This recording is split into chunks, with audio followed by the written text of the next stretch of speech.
Pak Bono, kita sudah melaksanakan konseling kelompok. Apa yang selanjutnya perlu kita lakukan ya, Pak? Iya ya Bu Tuti, apa langkah selanjutnya yang hendak kita ambil? Setelah rangkaian pelaksanaan konseling kelompok dilakukan, Bu Tuti dan Pak Bono perlu melakukan evaluasi perubahan yang dicapai dan menyusun rencana tindak lanjut hasil konseling agar permasalahan peserta didik kelas 8A dan 8B dapat terselesaikan dengan tuntas dan tidak terjadi lagi di kemudian hari.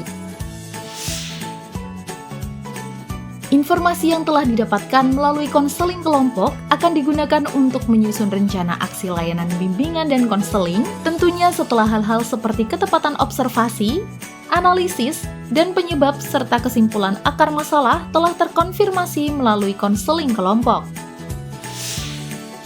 Bapak dan Ibu, pembuatan rencana aksi layanan bimbingan dan konseling sebagai tindak lanjut hasil konseling memerlukan kesepakatan bersama antara peserta didik yang terlibat, guru bimbingan dan orang tua.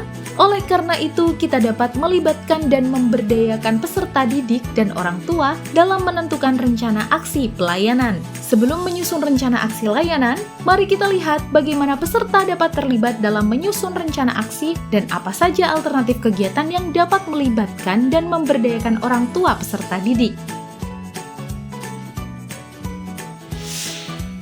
Peserta didik dapat mengisi lembar rencana aksi yang dapat membantu peserta didik dalam pembuatan rencana aksi sebagai upaya perbaikan situasi seperti yang diinginkan menggunakan lembar refleksi dan rencana aksi sebagai berikut.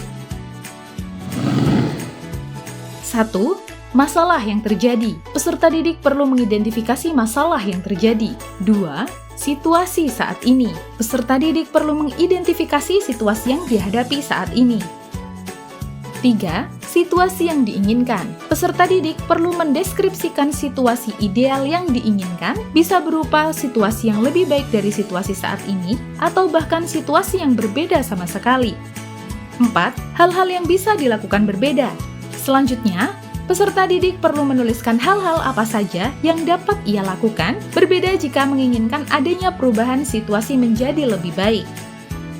5. Rencana aksi. Terakhir, peserta didik perlu menuliskan langkah konkret sebagai rencana aksi berdasarkan hal-hal yang bisa dilakukan berbeda. Rencana aksi dapat berupa langkah apa yang akan dilakukan, kapan akan dilakukan, dukungan apa yang dibutuhkan, dan apa konsekuensi jika tidak dilakukan. Jika peserta didik mengalami tantangan dalam menentukan rencana aksi yang dilakukan secara tertulis, Bapak dan Ibu dapat meminta peserta didik menggambarkan apapun yang ia pikirkan terkait ide rencana aksi. Selain itu, Bapak dan Ibu dapat juga melakukan dialog dengan memperbanyak pertanyaan terbuka yang membantu peserta didik mengeksplorasi diri dan ragam rencana aksi yang dapat dilakukan. Selanjutnya, pelibatan dan pemberdayaan orang tua dalam penyusunan rencana aksi layanan. Ada beberapa alternatif kegiatan yang dapat dilakukan untuk melibatkan dan memberdayakan orang tua seperti seminar, diskusi kelompok terumpun, loka karya tentang parenting, kerjasama memeriksa buku komunikasi, sharing session, pemeriksaan kesehatan, kunjungan rumah, dan lain-lain. Misalnya, Bu Tuti dan Pak Bono menentukan beberapa kegiatan yang akan dilaksanakan sebagai berikut.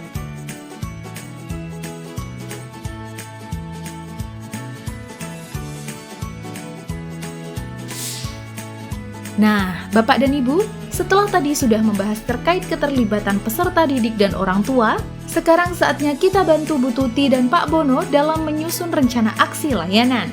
Untuk rencana aksi layanan, terdapat beberapa komponen-komponen umum seperti program, kegiatan yang akan dilaksanakan, sasaran program atau kegiatan, dan lini masa program atau kegiatan akan terlaksana. Berikut contoh dari rencana aksi layanan bimbingan dan konseling pada 1 tahun ajaran.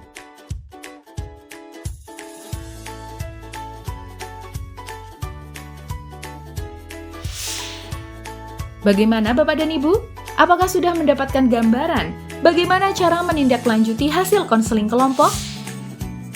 Dalam tindak lanjut hasil konseling kelompok, pihak-pihak perlu terlibat secara intensif seperti guru wali kelas, guru mapel, peserta didik dan orang tua, serta warga sekolah yang berkepentingan.